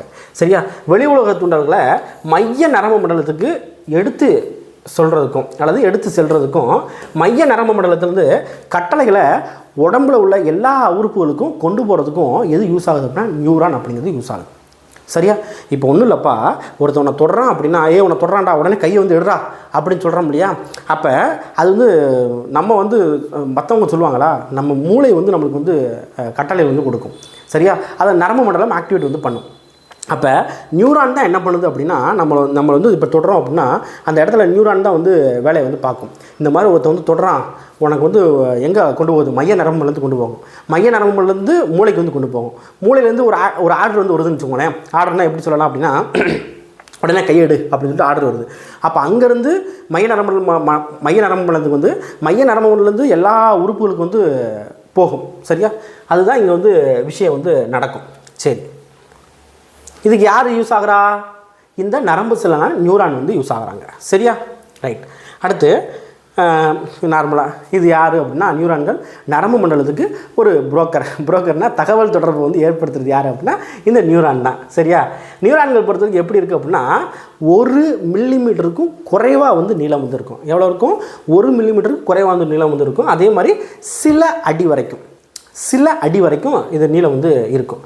அதே மாதிரி தண்டுவடம், நம்ம முதுகு தண்டுவடம் இருக்கு இல்லையா, அந்த தண்டுவடம், இந்த தண்டுவடத்தையும் குதிக்கால்னால் நம்ம நார்மலான குதிக்கால் தான். சரியா? இந்த குதிக்காலையும் இணைக்கிற நியூரான்களில் ரெண்டையும் இணைக்கிற நியூரான்கள் என்ன இருக்குது அப்படின்னா ஆக்சான் அப்படிங்கிற ஒரு விஷயம் வந்து இருக்கும். இதெல்லாம் நல்லா மைண்டில் வச்சுக்கோங்க. ஆக்சான் அப்படிங்கிற ஒரு விஷயம் வந்து இருக்குது. இந்த ஆக்சான் வந்து பார்த்திங்க அப்படின்னா சில அடி நீளம் வந்து இருக்குது. மூளையில் என்ன எவ்வளோ இருக்குது அப்படின்னா இந்த ஆக்சான் 1 மில்லிமீட்டருக்கு கம்மியாக வந்து இருக்குது. ஏன்னா மூளை வந்து ரொம்ப குட்டியோண்டு தானே இருக்குது, அதனால் 1 மில்லிமீட்டர் கம்மியாக வந்து இருக்கும். சரியா? ரைட். இப்போ நியூரான்கள் என்ன தெரிஞ்சுக்கிட்டீங்களா? என்ன அது வந்து ஒரு புரோக்கர்னால் நரம்பு மண்டலத்துக்கு ஒரு புரோக்கர். சரியா? தகவல் தொடர்பை ஏற்படுத்துறது தான் இந்த நியூரானோட வேலை. நியூரான்கள் பொறுத்த வரைக்கும் 3 வகையாக வந்து பிரிக்கலாம்ப்பா. நியூரான்கள் எத்தனை வகையாக பிரிக்கலாம்? 3 வகையாக வந்து பிரிக்கலாம். என்னென்ன அப்படின்னா புலன் உணர்ச்சி நியூரான், புலன் உணர்ச்சி நியூரான். சரியா? புலன் உணர்ச்சி நியூரான்னா நம்ம கண், காது, மூக்கு, வாய் எல்லாமே வந்து இதில் வந்து வரும். நம்ம தொடரும் இல்லையா, இது எல்லாமே வந்து வரும். புலன் உணர்ச்சி நியூரான். அடுத்து இயக்க நியூரான். அடுத்து இணைப்பு நியூரான். இயக்க நியூரான் அப்படின்னா அந்த வேலையை வந்து பார்க்குறது. சரியா? இணைப்பு நியூரான் அப்படின்னா ரெண்டையும் சேர்க்குறது, அதான் இணைப்பு நியூரான் சொல்லுவாங்க. இணைப்பு நியூரானா புலன் உணர்ச்சி நியூரானையும் இயக்க நியூரானையும் சேர்க்குறது. இப்போ நீங்கள் ஒன்று ஒன்றா பார்க்க உங்களுக்கு தெரியும். ஃபஸ்ட்டு புலன் உணர்ச்சி நியூரான். புலன் உணர்ச்சி அப்படின்னா நம்மளுக்கு ஐம்புலன்கள் சொல்கிறோம் இல்லையா, மெய், வாய், கண், மூக்கு, செவி, இந்த ஐம்புலன்கள் தான். இந்த ஐம்புலன்களில் வெளி உலகத்துலேருந்து ஒரு சமிக்ஞை அப்படின்னு சொல்லுவாங்க. சரியா? அது வந்து மைய நரம்பு மண்டலத்துக்கு செய்திகளை கொண்டு போகிற நியூரான்களுக்கு பேர் தான் என்ன சொல்லுவாங்க அப்படின்னா புலன் உணர்ச்சி நியூரான்கள் அப்படின்னு சொல்லுவாங்க. அடுத்து இயக்க நியூரான்கள். இந்த இயக்க நியூரான்கள் என்ன பண்ணுது அப்படின்னா மைய நரம்பு மண்டலத்திலேருந்து இப்போ அது வந்து அனுப்பிவிட்ருச்சு. மைய நரம்பு மண்டலந்து தசைகளுக்கு என்ன பண்ணுது அப்படின்னா கட்டளைகளை எடுத்து சொல்கிற நியூரான். அதுதான் என்ன சொல்லுவாங்கன்னா இயக்க நியூரான் அப்படின்னு சொல்லுவாங்க. கட்டளைகள் இப்போ என்ன அப்படின்னா திரும்ப சொல்கிறேன். புலன் உணர்ச்சி நியூரான்னா இப்போ எக்ஸாம்பிளுக்கு திரும்ப சொல்கிறேன். புலன் உணர்ச்சி நியூரான்னா நம்ம இப்போ தொடரோன்னு வச்சுக்கோங்களேன். இந்த தொடரதை என்ன பண்ணுது, கண், காது, மெயினா உடம்புல தொடுறாங்க அப்படின்னா யாரோ ஒருத்தவங்க தொடுறாங்க அப்படின்னு சொல்லிட்டு என்ன பண்ணுது அப்படின்னா எங்கே கொண்டு போகும், இந்த புலன் உணர்ச்சி நியூரான் மைய நரம்பு மண்டலத்துக்கு கொண்டு போகும். சரியா? மைய நரம்பு மண்டலத்துக்கு கொண்டு போகும். மைய நரம்பு மண்டலத்து மூளைக்கு வந்து பாஸ் ஆகும். அது ரெண்டாவது விஷயம். அடுத்து இயக்க நியூரான் அப்படின்னா இப்போ கொண்டு வந்துட்டாங்களா, இந்த இயக்க நியூரான் என்ன பண்ணுது அப்படின்னா சரி நம்மளை தொட்டுட்டான், அப்போ அந்த இது வந்து கையை வந்து எடுக்கணும் அப்படின்னு சொல்லிட்டு என்ன பண்ணுது அப்படின்னா கட்டளையை பாஸ் பண்ணும். அந்த கட்டளையை வந்து என்ன பண்ணும் அப்படின்னா தசைக்கு என்ன பண்ணும் அப்படின்னா கொண்டு போகும். அதுதான் இயக்க நியூரான் அப்படின்னு சொல்கிறது. அடுத்து பாருங்கள் இணைப்பு நியூரான். இணைப்பு நியூரான் அப்படின்னா மேலே ரெண்டு இருக்கு இல்லையா, புலன் உணர்ச்சி நியூரான், அடுத்து இயக்க நியூரான் இருக்கு இல்லையா, ரெண்டையும் சேர்க்கிறது தான் என்ன சொல்லுவாங்க அப்படின்னா இணைப்பு நியூரான் அப்படின்னு சொல்லுவாங்க. இப்போ இந்த ரெண்டையும் சேர்றது சில வகை மறிவினை செயல்களை தவிர பிற சமயங்களில் புலன் உணர்ச்சி நியூரான் நேரடியாக இயக்க நியூரான் தொடர்பு கொள்வதில்லை. என்ன அர்த்தம் அப்படின்னா மறிவினை அப்படின்னா அவசர காலத்தில் மறிவினை அப்படின்னா என்னது, அவசர காலத்தில் நடக்கிற விஷயங்கள் தான் மறிவினை அப்படின்னு சொல்லுவாங்க. இப்போ எக்ஸாம்பிளுக்கு கொசு கடிக்குது அப்படின்னா தட்டுறோம் இல்லையா, அது ஒரு மறிவினை, அவசர கால விஷயம். பாம்பை பார்த்தா ஓடுறது, நாயை பார்த்தா ஓடுறது, இது எல்லாமே மறிவினை செயல்களை வந்து வரும். அந்த டைமில் தான் என்ன பண்ணுது அப்படின்னா அந்த புலன் உணர்ச்சி நியூரான் இயக்க நியூரானோட கான்டாக்ட் வந்து வச்சுக்கிறது. மற்றபடி வேறு எந்த டைம்லையும் கான்டாக்ட் இல்லை அப்படின்னு சொல்கிறாங்க. சரியா? மூளையும் தண்டுவடத்தில் இணைப்பு நியூரான்கள் மூலமாகவே என்ன பண்ணுது அப்படின்னா தொடர்பு வந்து கொள்கிறாங்க. மூளையிலையும் தண்டுவடத்துலையும் இணைப்பு நியூரான்கள் இருக்குது, அது மூலமாக தான் என்ன ஆகுது கான்டாக்ட் வந்து வச்சுக்கிறாங்க. ஓகே பாருங்கள், இது நல்லா பார்த்துக்கோங்க. மைய நரம்பு மண்டலத்தில் 99.98%, மைய நரம்பு மண்டலத்தில் 99.98% அளவுக்கு என்ன இருக்குது அப்படின்னா இணைப்பு நியூரான்கள் தான் இருக்குது. என்ன இருக்குது, இணைப்பு நியூரான்கள் தான் இருக்குது. சரியா? ரைட். இப்போ அடுத்து வந்து பாருங்கள் நியூரானை வந்து பார்த்துக்கோங்க. இப்போ வந்து பாருங்கள், நான் நியூரானை உங்களுக்கு காமிக்கிறேன். ஏன்னா டேரெக்டாக நான் சொல்லிகிட்டே போயிருந்தேன் அப்படின்னா உங்களுக்கு வந்து கொஞ்சம் குழப்பம். இப்படி இருக்கா நியூரானு, இதுதான் நியூரானு. சரியா? இதில் இந்த இருக்குது பாருங்கள், இந்த ஏரியா பேர் இந்த நீச்சியாக இருக்கா, இந்த நீச்சிக்கு பேர் என்ன சொல்லுவாங்கன்னா டென்ட்ரைட் அப்படின்னு சொல்லுவாங்க. என்ன சொல்லுவாங்க, டென்ட்ரைட் அப்படின்னு சொல்கிறாங்க. சரியா? ரைட். இப்போ வந்து டென்ட்ரைட்டாக நல்லா வந்து மைண்டில் வச்சுக்கோங்க. இப்போ நான் வந்து சொல்கிறேன் உங்களுக்கு.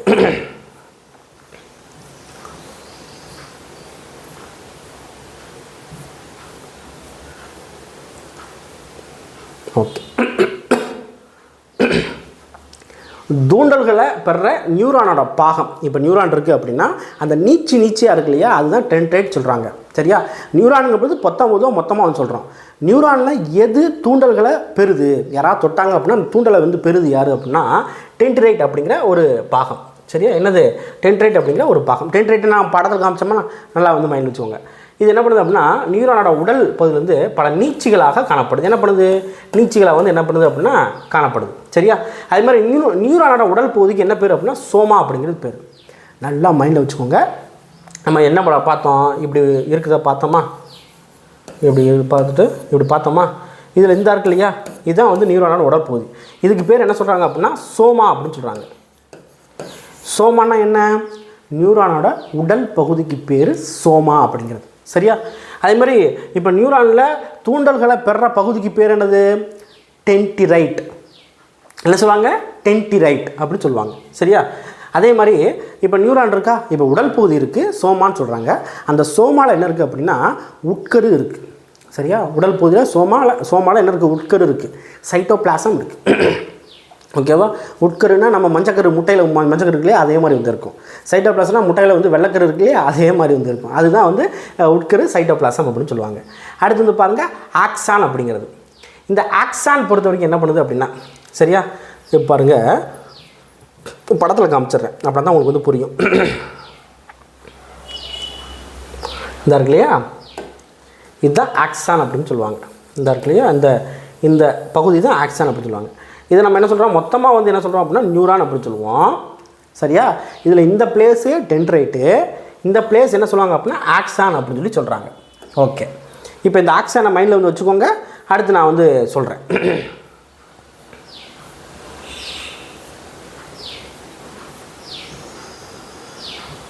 ஓகே, இந்த ஆக்சான் பொறுத்த வரைக்கும் இது என்ன பண்ணுது அப்படின்னா சோமா பார்த்தோமா, சோமா அப்படிங்கிறது நியூரானோட உடல் பகுதி சோமா அப்படின்னு சொல்லி பார்த்தோம். இந்த சோமா டென்ட்ரைட்லேருந்து என்ன பண்ணுது அப்படின்னா என்ன பண்ணுது அப்படின்னா அந்த நியூஸை வந்து வாங்குது. டென்ட்ரைட்லேருந்து நியூஸ் வந்து வாங்குது, அதை என்ன பண்ணுது ஒருங்கிணைச்சு அதை ஒரு தனித்த நீட்சியான ஒரு இலைக்கு வந்து என்ன பண்ணுது அப்படின்னா கடத்துது. இலைக்கு என்ன பண்ணுது, கடத்துது. அந்த இலை தான் என்ன சொல்கிறாங்க அப்படின்னா ஆக்சான் அப்படின்னு சொல்கிறாங்க. அப்போ இப்போ புரியுதா, நம்ம வந்து ஒரு இலை நீச்சி மாதிரி வந்து இருந்துச்சு, அதுக்கு பேர் டென்ட்ரைட்டு. ரைட்டா, டென்ட்ரைட்டு. அடுத்து இதோட மொத்த உடல் பகுதி பேர் வந்து என்ன சொல்லுவாங்க அப்படின்னா சோமா அப்படின்னு சொல்லுவாங்க. இப்போ என்ன ஆகுது, டென்ட்ரைட்லேருந்து நியூஸ் வந்து வருது, அதை சோமா வாங்கி என்ன பண்ணுது அப்படின்னா ஒரு நீச்சி வழியாக கடத்துது. நீச்சி வழியாக என்ன பண்ணுது, கடத்துது. அந்த நீச்சிக்கு பேர் தான் என்ன சொல்லுவாங்க அப்படின்னா ஆக்சான் அப்படின்னு சொல்லுவாங்க. என்ன சொல்லுவாங்க, ஆக்சான் அப்படின்னு சொல்கிறாங்க. சரியா, ரைட். அதே மாதிரி இந்த ஆக்சான் பொறுத்த வரைக்கும் எந்த அளவுக்கு அது வந்து நீண்டு இருக்கோ அந்த அளவுக்கு நீளமான செய்தி வந்து இருக்கும் அப்படின்னு சொல்கிறாங்க. ரைட்டா, ரைட். அதே மாதிரி ஆக்சான் நுனியில் வந்து பார்த்திங்க அப்படின்னா குமிழ் போன்ற அமைப்புகள் வந்து இருக்கும். என்ன இருக்கும், குமிழ் போன்ற அமைப்புகள் வந்து இருக்கும். அந்த அமைப்புகள் என்ன சொல்கிறாங்கன்னா முனைய குமிழ்கள் அப்படின்னு சொல்கிறாங்க. நம்ம பார்க்குறப்பே ஒரு பன்னு மாதிரி வந்து இருந்துச்சா, அதுதான் அந்த குமிழ் போன்ற அமைப்பு. சரி, இப்போ இந்த முனைய குமிழ்கள் இருக்கு இல்லையா, இந்த முனைய குமிழ்கள் மூலமாக நியூரான் என்ன பண்ணுது அப்படின்னா தனக்கு பக்கத்தில் வேற ஒரு நியூரானையோ சுரப்புகளையோ என்ன பண்ணுது அப்படின்னா தூண்டும். தனக்கு பக்கத்தில் இன்னொரு நியூரான் இருக்குது அப்படின்னா தூண்டும். நம்ம உடம்புல எக்கச்சக்கமான பில்லியன் கணக்கில் நியூரான் வந்து இருக்குது. இப்போ நம்ம பார்க்குறது என்ன, ஒரே ஒரு நியூரானை தான் பார்த்துக்கிட்டு இருக்கோம். சரியா, ரைட். அதே மாதிரி இப்போ நிறையா நியூரான் இருக்கா, ஆனால் 2 நியூரான்கள் சேர்ந்து வந்து இருக்கவே இருக்காது. இடையில வந்து என்ன இருக்கும் அப்படின்னா கேப் வந்து இருக்கும். இடையில என்ன இருக்கும், கேப் வந்து இருக்கும். ரைட்டு. அடுத்து இந்த ஆக்சான் அப்படிங்கிட்டு பார்த்தோமா, ஆக்சான் அப்படி பார்த்தோமா பன் போன்ற ஒரு பகுதி, அதை சுற்றி வந்து ஒரு படலம் மாதிரி வந்துருக்கும். அந்த படலம் பேர் என்ன சொல்கிறாங்கன்னா மயலின் ஷீத் அப்படின்னு சொல்கிறாங்க. அதுக்கு சுற்றி ஒரு படலம் இருக்குது, அதுக்கு பேர் மயலின் ஷீத். இது ரொம்ப முக்கியமான ஒன்று. மயலின் ஷீத் எக்ஸ்பெக்டட் கொஸ்டின், அதே மாதிரி ப்ரீவியஸ் கொஸ்டின் டெட்டில் வந்து கேட்டிருக்காங்க. ஆக்சானை சுற்றி இருக்கிற அந்த போர் மாதிரி உள்ள பகுதி பேர் என்ன, மயலின் ஷீத் அப்படிங்கிறது. சரியா, ரைட். இப்போ இது பொறுத்த வரைக்கும் இது எப்படி இருக்கும் அப்படின்னா ஒரு கொழுப்பால் வந்து ஆயிருக்கும். புரதம் அப்புறம் கொழுப்பு, இந்த ரெண்டும் சேர்ந்து வந்து இருக்கும். அதே மாதிரி இது எதுக்கு யூஸ் ஆகுது, நரம்பு துடிப்புகளோட வேகத்தை இன்க்ரீஸ் பண்ணுறதுக்கு யூஸ் ஆகுது. எதுக்கு யூஸ் ஆகுது, நரம்பு துடிப்புகளோட வேகத்தை இன்க்ரீஸ் பண்ணுறதுக்கு யூஸ் ஆகுது. அதே மாதிரி குழந்தை வந்து வளர்ச்சி அடையுது அப்படின்னா நியூரான்களும் என்ன பண்ணும் அப்படின்னா அதோட அளவில், சரியா, அளவில் என்ன ஆகும் அப்படின்னா இன்க்ரீஸ் ஆகும். ஓகேவா. அடுத்து வந்து பாருங்கள், இது ரொம்ப முக்கியமான ஒன்று. இந்த இருக்கு இல்லையா, இது ரொம்ப முக்கியமான ஒன்று. இப்போ ஒரு குழந்தை வந்து பிறக்குது அப்படின்னா, பிறந்த குழந்தை வந்து இருக்குது அப்படின்னா அந்த குழந்தையோட நியூரான்களில் என்ன இருக்காது அப்படின்னா மயலின் ஷீத் அப்படிங்கிற படலம் வந்து இருக்காது. மயலின் ஷீத்னா என்ன, அந்த ஆக்சானில் மேலே இருக்கிற அந்த படலம் தான் மயலின் ஷீட்னு சொல்லுவாங்க. இப்போ இந்த பிறந்த குழந்தை இருக்குது அப்படின்னா அதுக்கு மயலின் ஷீட் வந்து கிடையாது. சரியா, மயலின் ஷீட் என்ன கிடையாது, பிறந்த குழந்தைக்கு கிடையாது. ஓகே. இப்போ இது வந்து இந்த மயலின் ஷீத் வந்து எப்போ வரும், குழந்தை வளர வளர அந்த மயலின் ஷீத் வந்து வரும். இதுக்கு பேர் என்ன சொல்லுவாங்க அப்படின்னா மயலினேஷன் அப்படின்னு சொல்லுவாங்க. இதுக்கு பேர் என்ன சொல்கிறாங்க, மயலினேஷன் அப்படின்னு சொல்கிறாங்க. சரியா, ரைட். முடிச்சுக்கிறேன். ஓகே. இந்த மயலின் ஷீத் வந்து வளர்ந்ததுக்கப்புறம் தான் என்ன ஆகும் அப்படின்னா புலன் உணர்ச்சி நரம்புகள், சரியா, குழந்தைக்கு சொல்கிறேன், புலன் உணர்ச்சி நரம்புகள் ப்ளஸ் வந்து பார்த்தீங்கன்னா இயக்க நரம்புகள் என்ன ஆகும் அப்படின்னா ஆக்டிவேட் ஆக ஆரம்பிக்கும். ரைட். அடுத்து வந்து பாருங்கள், அம்மா அப்படிங்கிற ஒளியை வந்து குழந்தை வந்து நம்ம ஃபஸ்ட்டு குழந்தை வந்து பேசுகிற வார்த்தை என்ன அப்படின்னா அம்மா அப்படிங்குது. அந்த வார்த்தையை நம்ம குழந்தை வந்து எழுப்புறாங்க அப்படின்னா அப்போ புலன் உணர்ச்சி நரம்புகளும் இயக்க நரம்புகளும் என்ன பண்ணும் அப்படின்னா சேர்ந்து செயல்பட ஆரம்பிக்கும். புலன் உணர்ச்சி நரம்புகளும் இயக்க நரம்புகளும் சேர்ந்து செயல்பட ஆரம்பிக்கும். நம்ம இது ஏற்கனவே வந்து பார்த்தோமா, ரைட். ஆனால் இதுக்கு எவ்வளோ நாள் எடுக்கும் அப்படின்னா 1 வருஷம் வந்து எடுத்துக்கும். நம்ம குழந்தை வந்து எப்போ அம்மான்னு சொல்லுவோம், கிட்டத்தட்ட 1 வயசு ஆகிறப்ப தான் என்ன பண்ணுவோம் அப்படின்னா அம்மா அப்படிங்கிற அந்த வார்த்தையை வந்து சொல்லுவோம். 1 வருஷம் வந்து எடுத்துக்கிறோம். ரைட். அதே மாதிரி நியூரான்களில் முதிர்ச்சி ப்ளஸ் உடல் உறுப்புகளுக்கு போதிய பயிற்சி இல்லை அப்படின்னா தூண்டல்களை மூளைக்கு கொண்டு செல்கிற புலன் உணர்ச்சி நியூரான்களும் மூளையோட கட்டளை செயல்படுத்துகிற இயக்க நியூரான்கள் இடையில சரியான ஒருங்கிணைப்பு வந்து இருக்கிறது கிடையாது. அப்போ இது யார் வந்து கொடுப்பாங்க அப்படின்னா நம்ம பேரண்ட்ஸ் வந்து கொடுக்கணும். இப்போ நம்ம குழந்தைய வந்து இருக்குது அப்படின்னா இதுக்கு வந்து கரெக்டான பயிற்சி வந்து நம்ம வந்து கொடுக்கணும். அம்மான்னு சொல்லி யார் சொல்லிக் கொடுப்பா? குழந்தையாவும் சொல்லுமா? கிடையாது. குழந்தை பார்க்கும். சரியா? குழந்தை என்ன பண்ணுவோம்? பார்க்கும். என்ன பார்க்கும்?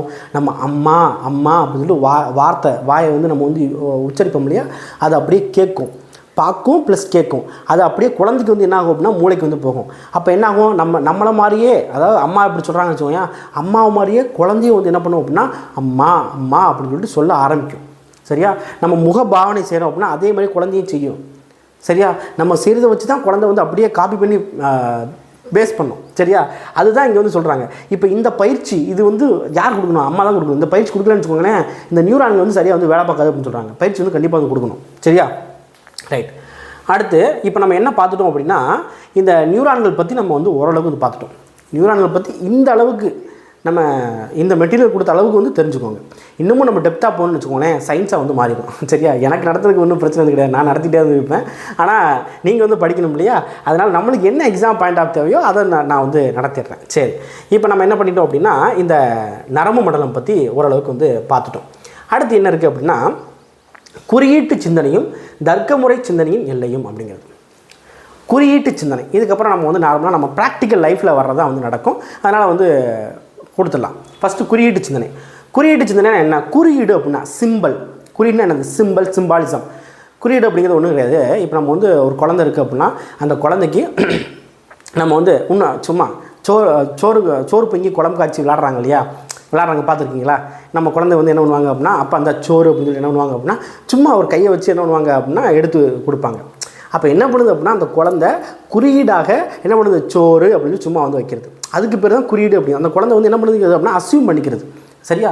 இப்போ எக்ஸாம்பிள் வந்து பாருங்கள், குழந்தை பயணச்சீட்டுக்கு காகிதத்தை ஒரு டிக்கெட்டை வந்து நம்ம வந்து பஸ்ஸில் வந்து டிக்கெட் வந்து எடுப்போமா, அப்போ என்ன பண்ணுது அப்படின்னா ஒரு பேப்பர் எடுத்து வந்து அப்போ அந்த ஃபஸ்ட் டிக்கெட் அப்படின்னு சொல்லி குழந்தை வந்து கொடுக்குது இல்லையா? அது குறியீட்டு சிந்தனை. அடுத்து வந்து பாருங்கள், தேநீருக்கு வெறும் குவளை.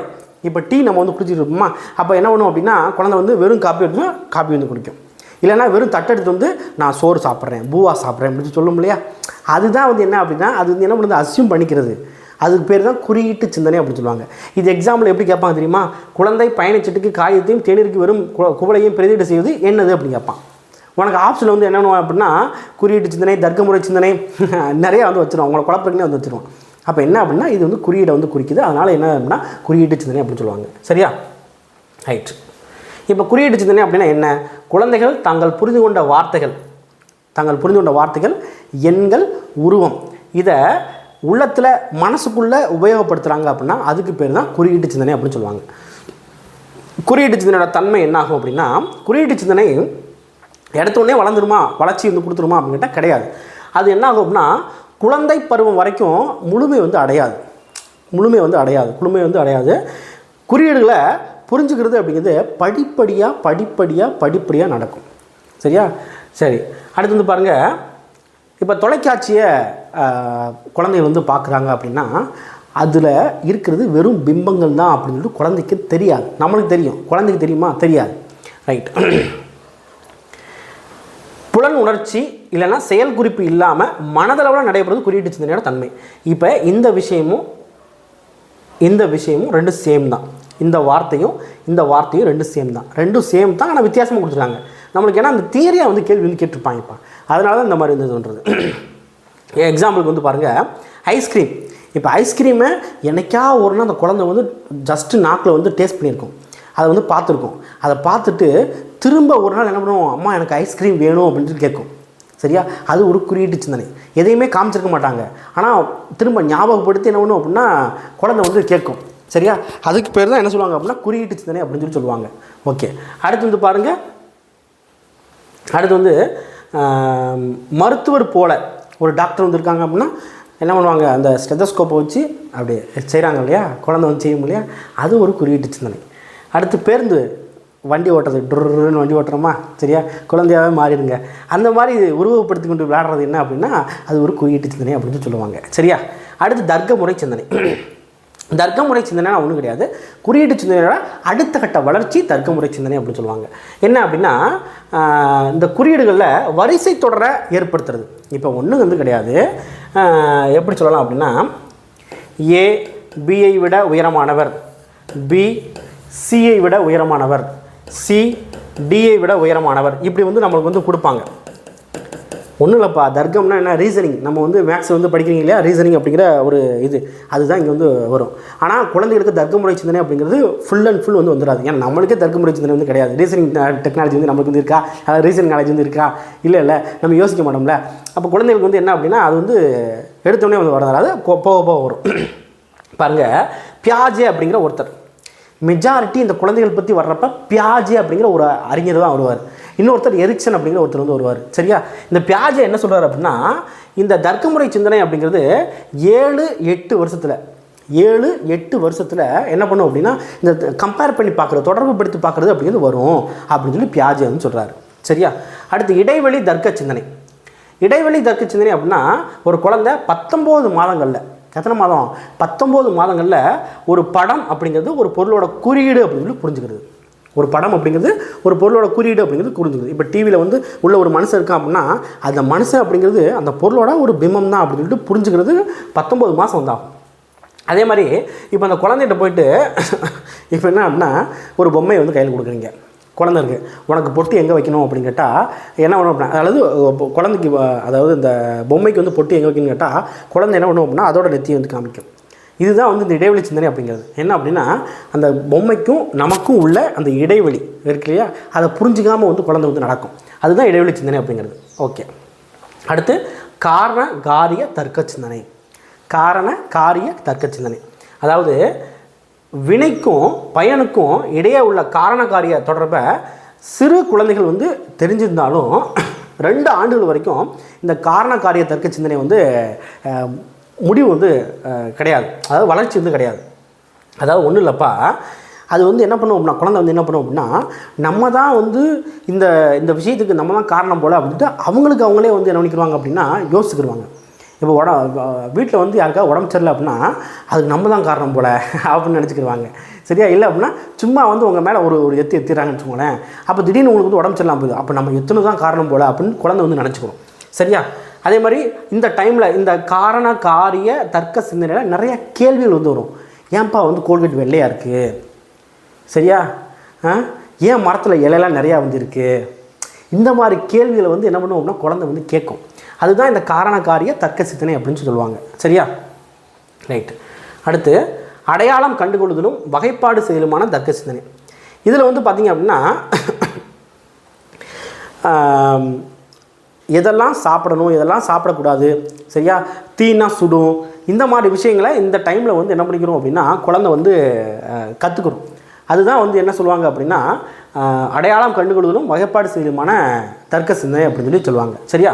ரைட், இது என்ன 4 வயது வரைக்கும் இவங்க வந்து 4 வயது குழந்தைகள், 4 வயது வரைக்கும் இல்லை 4 வயது குழந்தைகள் தான் இதெல்லாம் வந்து கண்டுபிடிக்க ஆரம்பிக்கும். ரைட், அடுத்து எண்ணியல் தர்க்க சிந்தனை. ஸோ எண்ணியல் பொறுத்த வரைக்கும் என்ன அப்படின்னா நம்பர்ஸை வச்சு சரியா, நம்பர்ஸை வச்சு அவங்களுக்கு நம்ம கூட்டுறது கழிக்கிறது இந்த மாதிரி இருக்கு இல்லையா, அந்த இது வந்து தெரிஞ்சுக்கணும். எப்போ வருது, பள்ளி முன்பருவத்தில் 3லேருந்து 6 வருஷத்தில் வந்து பார்த்திங்க அப்படின்னா ஒரு 5 விதிகளை வந்து புரிஞ்சுக்கிறாங்க. என்னென்ன விதி, ஒரு பொருளுக்கு ஓர் எண்ணை தொடர்புபடுத்துது, ஒரு பொருளுக்கு ஓர் எண் அப்படின்னா இந்த எண் வந்து வரும், ஓர் எண்ணை தொடர்புபடுத்துவது, நிலையான எண் வரிசை 1 2 3 4 5 அப்படிங்கிறது தெரிஞ்சுக்கிறோம். அடுத்து எந்த பொருளிலிருந்து என்ன தொடங்கினாலும் மொத்த எண்ணிக்கை சமம் அப்படிங்கிறது தெரிஞ்சுக்கிறோம். பொருட்களோட மொத்த எண்ணிக்கை கடைசி பொருளின் எண்ணாகும் அப்படிங்கிறது தெரிஞ்சுக்கிறோம். இந்த 4 விதிகளும் இந்த எந்த பொருளுக்கும் பொருந்தும் அப்படிங்கிறத குழந்தை வந்து தெரிஞ்சுக்கிறோம் சரியா. எப்போ தெரியுது, எண்ணியல் தர்க்க சிந்தனையில் பள்ளி முன்பருவத்தில் தெரியுது சரியா, நம்பர்ஸை பற்றி தெரியுது. அடுத்து அதே மாதிரி இந்த சிந்தனை எதுவுமே வந்து பார்த்திங்கன்னா முழுமையாக வந்து வளர்ச்சி அடைஞ்சிருக்காது ஓகேவா. அடுத்து அறிதல் திறன் வளர்ச்சி. ஸோ அறிதல் திறன் பொறுத்த வரைக்கும் என்ன அப்படின்னா தன்னையும் சுற்றுப்புறச் சூழலையும் அறிஞ்சிக்கிற அந்த விஷயம்தான் அறிதல் திறன் வளர்ச்சி அப்படின்னு சொல்லுவாங்க சரியா. ரைட், இதில் என்னெல்லாம் வரும் அப்படின்னா சிந்தித்தல், நினைவு கூறுதல், மொழியை பயன்படுத்துதல், படைப்பாற்றல், நுண்ணறிவு, புரிந்து கொள்ளுதல், பிரச்சனையை தீர்த்தல், முடிவு செய்தல் போன்ற எல்லா திறன்களும் வந்து வரும். இது வந்து பார்த்திங்க அப்படின்னா நம்மளுக்கு குழந்தை ஒரு 5 வயசுக்கு மேலே தான் வந்து இந்த அறிதல் திறன் அப்படிங்கிற ஒரு வளர்ச்சி வந்து வரும். இதை 4 படிநிலை, இது ரொம்ப முக்கியமான ஒன்று. எத்தனை படிநிலைகள்? 4 படிநிலைகளில் பிரித்து வந்து சொல்லியிருக்காரு. யார் சொல்லியிருக்கா? பியாஜே வந்து சொல்லியிருக்காரு. யார் சொல்லியிருக்கா? பியாஜே வந்து சொல்லியிருக்காரு. 4 படிநிலைகள் என்னென்ன? ஃபஸ்ட்டு புலன் இயக்க பருவம், அடுத்து மன செயல்பாட்டுக்கு முந்தைய பருவம், கண்கூடாக பார்ப்பதை கண்டு சிந்திக்கும் பருவம், முறையான செயல்பாட்டு பருவம். இது முக்கியமான இது ப்ரீவியஸ் கொஸ்டின் நிறைய டைம் வந்து கேட்டிருக்காங்க. சரியா? பியாஜே என்ன பண்ணுறாரு அப்படின்னா 4 வகையாக வந்து சொல்கிறாரு. எதை சொல்கிறாரு? அறிதல் திறன் வரிசையை சொல்கிறாரு. 4 வகை என்னென்ன? 4 வகை என்னென்ன அப்படின்னா புலன் இயக்க பருவம் 1, 2வது மன செயல்பாட்டுக்கு முந்தைய பருவம், கண்கூடாக பார்ப்பதை கொண்டு சிந்திக்கும் பருவம், முறையான மன செயல்பாட்டு பருவம். அதாவது புலன் இயக்க பருவம் 0லேருந்து 2 வருஷம், மன செயல்பாட்டுக்கு முந்தைய பருவம் 2லேருந்து 7 வருஷம், கண்கூடாக பார்ப்பதை கொண்டு சிந்திக்கும் பருவம் 7லேருந்து 12 வருஷம், முறையான மன செயல்பாட்டு பருவம் 12 வருஷத்துக்கு மேலே. சரியா? ரைட். ஃபஸ்ட்டு புலன் இயக்க பருவம். ஸோ புலன் இயக்க பொறுத்த வரைக்கும் என்ன அப்படின்னா இதுக்கு பியாஜே ஒரு இது வந்து சொல்கிறாரு, ஒரு எக்ஸ்ப்ளனேஷன் வந்து சொல்கிறாரு. என்ன சொல்கிறாரு அப்படின்னா நரம்பு மண்டலம் வளர வளர குழந்தை புலன் உணர்வுகளையும் உடல் இயக்கங்களையும் ஒருங்கிணைப்பதன் மூலமாக உலகத்தை பற்றி புரிந்து கொள்கிறது. அதனால் இந்த பருவத்தினை புலன் இயக்க பருவம் அப்படின்னு சொல்லிட்டு பியாஜே வந்து என்ன பண்ணுறாரு அப்படின்னா சொல்கிறாரு. சரியா? அதே மாதிரி குழந்தை பிறந்து 4 மாதம் வரைக்கும் என்ன பண்ணலாம் அப்படின்னா ஒரு பொருளோட நிலைப்புத்தன்மை அப்படின்னா அந்த பொருள் அங்கே தான் இருக்குது, அது எங்கேயும் போகாது அப்படிங்கிற நிலைப்புத்தன்மையை உணராது. ஒரு பொருள் கண்முன் இல்லை அப்படின்னாலும் அந்த பொருள் எங்கோ ஒரு இடத்துல வந்து இருக்குது அப்படிங்கிறத பொருளோட நிலைப்புத்தன்மையை உணர்தல் அப்படின்னு சொல்லி சொல்லுவாங்க. இப்போ 4 மாத குழந்தைகிட்ட ஒரு பொம்மை போய் கொடுக்குறீங்க அப்படின்னா திடீர்னு தலகாணிக்குள்ளே போய் ஒழிச்சுக்கிறேன்னு வச்சுக்கோங்களேன், தலகாணிக்குள்ளே தான் இருக்குது அப்படிங்கிறது அதால் கண்டுபிடிக்க முடியாது. சரியா? ரைட். 18 மாதம் ஆகணும். 18 மாதம் 1.5 வயசு ஆனால் தான் இதை வந்து கண்டுபிடிக்க முடியும். அடுத்து மன செயல்பாட்டுக்கு முந்தைய பருவம். மன செயல்பாட்டுக்கு முந்தைய பருவம் பொறுத்த வரைக்கும் இந்த டைமில் தான் குழந்தைகள் உலகத்தை வார்த்தைகளால் வர்ணிக்க ஆரம்பிக்கும். அதே மாதிரி உயிரற்ற பொருட்களையும் உயிருள்ளவே வந்து பாவிக்கும். நம்ம பொம்மை இருக்குது அப்படின்னா ஐயோ பொம்மையை அடிக்காத, பொம்மைக்கு சாப்பாடு கொடு சொல்லுதா இல்லையா? அதுதான் இங்கே வந்து விஷயம். ரைட். அதே மாதிரி தன்னை மையமாக்கி சிந்திக்கும் தன்மை, அந்த அவங்கள பற்றியே வந்து என்ன பண்ணால் சிந்திச்சுட்டு இருப்பாங்க. ஒரே ஒரு கூறில் மட்டும் கவனம் செலுத்தும் தன்மை. இது எல்லாமே வந்து பார்த்திங்கன்னா மன செயல்பாட்டுக்கு முந்தைய பருவத்தில் வந்து வரும். சரியா? அடுத்து பியாஜே வந்து சோதனை வந்து பண்ணுறாரு. என்ன சோதனை பண்ணுறாரு? ஒரு கண்ணாடி கோலை வந்து எடுத்துக்கிறாரு. அந்த கண்ணாடி கோலை எடுத்துகிட்டு அதில் வந்து 2 வந்து எடுத்துக்கிறாரு. அதில் சமமாக வந்து நீரை வந்து ஊற்றுறாரு. இப்போ சமமாக இருக்கா அப்படின்னு கேட்குறாரு. ஆமாம் சமமாக இருக்குது அப்படின்னு சொல்லுவாங்க. அது வந்து குழந்தைகள் வந்து ஏற்றுக்கிடுச்சு. அதே தண்ணியை எடுத்து அதே அளவுள்ள வேறு ஒரு குழாயில், ஆனால் லென்த்து வந்து அதிகமாக வந்து இருக்குது, ஆனால் அளவு வந்து பார்த்திங்கன்னா அந்த தண்ணியோட அளவும் இந்த அளவும் சேமாக தான் இருக்குது. அதே தண்ணியை தான் எடுத்து ஊற்றுறாரு. இப்போ எது அப்படின்னு கேட்குறாரு. இப்போ அந்த பெரிய குழாய் வந்துருக்கு இல்லையா, அதுதான் அப்படின்னு சொல்லி குழந்தைன்னு சொல்லுது. அப்போ குழந்தைகளுக்கு என்ன தெரியல அப்படின்னா 2க்கும் உள்ள அந்த டிஃப்ரென்ஸ் வந்து புரிஞ்சுக்க தெரியல. அதுதான் அந்த மன செயல்பாட்டுக்கு முந்தைய பருவத்தில் உள்ள குழந்தைகள் பெரும்பாலும் என்ன அப்படின்னா 2ம் சமமாக இல்லை அப்படின்னு சொல்கிறாங்க. அப்போ அவங்களுக்கு அந்த புரிதல் வந்து இல்லை அப்படின்னு சொல்கிறாங்க. என்ன கேள்வி கேட்பான் அப்படின்னா இந்த சோதனை கொடுத்து இது எதுக்கான சோதனை அப்படின்னு கேட்பான். மன செயல்பாட்டுக்கு முந்தைய பருவத்துக்கான சோதனை. அடுத்து குழந்தைகளோட மொழி வளர்ச்சி. குழந்தை எப்போ பேச ஆரம்பிக்கும்? 1.5 வயசுலேருந்து 2 வயசு டைமில் வந்து பேச ஆரம்பிக்கும். எப்படி பேச ஆரம்பிக்கும்? நம்ம அம்மா அம்மா சொல்லு, பூவா சொல்லு, சரியா, தண்ணி சொல்லு அப்படின்னு சொல்கிறோம் இல்லையா, அப்போ தான் வந்து பேச ஆரம்பிக்கும். இது என்ன சொல்லுவாங்கன்னா குழந்தையோட தாயார் மொழி அப்படின்னு சொல்லுவாங்க. தாயார் மொழி அப்படின்னா அம்மா தானே வந்து சொல்லிக் கொடுக்குறாங்க, அதனால். அடுத்து குழந்தையோட மொழியில் காணப்படுற குறைபாடுகள் பொறுத்த வரைக்கும் 2 வந்து சொல்லுவாங்க. ஒன்று குறைபட பொதுமைப்படுத்தல், இன்னொன்று மிகைப்பட பொதுமைப்படுத்தல் அப்படிங்கிறது. குறைபட பொதுமைப்படுத்தல் அப்படின்னா என்ன அர்த்தம் அப்படின்னா விலங்கு அப்படின்னு சொல்லி கேட்டால் விலங்கை பற்றி அவங்க வந்து சொல்ல தெரியாது. அதுக்கு தலை இருக்கும், கால் இருக்கும். அவங்களுக்கு தெரிஞ்சது என்ன அப்படின்னா நாயக்குட்டியை பார்த்துருப்பாங்க, அந்த நாயை வச்சே சொல்லுவாங்க. அதுதான் வந்து குறைபட பொதுமைப்படுத்தல் அப்படிங்கிறது. அடுத்து மிகைப்பட பொதுமைப்படுத்தல் அப்படின்னா ஒரு பூச்சிக்கு வந்து உதாரணம் கொடு அப்படின்னு கேட்டால் ஏதாவது ஒரு இதை வந்து கொடுத்து அது வந்து பூச்சியை அவங்களே நினச்சி சொல்லிடுவாங்க. அதுதான் மிகைப்பட பொதுமைப்படுத்தல் அப்படின்னு சொல்லுவாங்க. சரியா? அதே மாதிரி எனக்கு அப்படிங்கிறத எனக்குன்னு தான் சொல்லணும், ஆனால் அவங்க என்ன சொல்லுவாங்க அப்படின்னா நானுக்கு அப்படின்னு சொல்லி மிகைப்படி சொல்லுவாங்க. ஓகே, இப்போ குழந்தைகளோட அறிதல் திறன் வளர்ச்சியில் குடும்ப சூழல் மற்றும் குடும்ப உறுப்பினரோட மனப்பான்மையோட தாக்கம் இருக்குமா அப்படின்னு கேட்டால் கண்டிப்பாக இருக்கும். அவங்க நல்ல மைண்ட் செட்டில் இருந்தால் தான் குழந்தையும் நல்ல மைண்ட் செட்லேருந்து வளரும். சரியா? அதுமாதிரி பொருளாதார சூழ்நிலை நல்லா வந்து இருக்கணும். ஒரு குழந்தைக்கு வந்து பார்த்திங்கன்னா கலர் கலராக நல்லா டாய்ஸு நிறையா வந்து அவங்களோட மைண்டை வந்து ஆக்டிவாக வச்சுருக்க மாதிரி நம்ம நிறையா வந்து வாங்கி கொடுக்கணும். அப்படின்னா தான் வந்து நம்மளுக்கு வந்து என்ன இருக்கும் அப்படின்னா குழந்தை வந்து ஆக்டிவாக வந்து இருக்கும். சரியா? ரைட். அதே மாதிரி இது ரொம்ப முக்கியம். என்ன அப்படின்னா ஒரு 8 படிநிலைகளில் எரிக்சன் வந்து பார்த்திங்க அப்படின்னா இந்த தன் அடையாளத்தையும் மனநலத்தையும் பற்றியும் விவரிச்சிருப்பார். எத்தனை படிநிலை? 8 படிநிலையில். சரியா? எத்தனை? 8. சரியா? முதல் ஆண்டில் என்ன தெரியுது அப்படின்னா நம்பிக்கையும் அவநம்பிக்கையும் தெரியும் குழந்தைக்கு. அடுத்து 2-3 ஆண்டுகளில் சுதந்திரம், அவமானம், சந்தேகம் வந்து வரும். 4-6 ஆண்டுகளில் தானே தொடங்கும் திறமும் குற்ற உணர்வும் வந்து வரும். 6 ஆண்டுகள் வந்து குமரப்பருவம் வரைக்கும் என்ன அப்படின்னா செயல்திறனும் தாழ்வு உணர்வும் வந்து வரும். தாழ்வு மனப்பான்மை வந்து வரும். சரியா? ஓகே. இவ்வளோ விஷயங்கள் வந்து பார்த்திங்க அப்படின்னா எதில் இருக்குது அப்படின்னா இந்த பாடத்தில் வந்து இருக்குது. இதை எடுத்த உடனே வந்து மைண்டில் வந்து உட்கார வைக்க முடியாது. 1 or 2 டைம்ஸ் வந்து இதை வந்து என்ன பண்ணுங்க அப்படின்னா ரீட் பண்ணுங்கள்.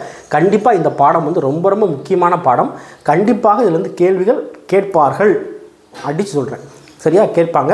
அதனால் நல்லா வந்து ஏன்னா சிலபஸில் முதல் டாப்பிக்கே இதுதான் வந்து இருக்குது. சரியா? ரைட். தேங்க்யூ.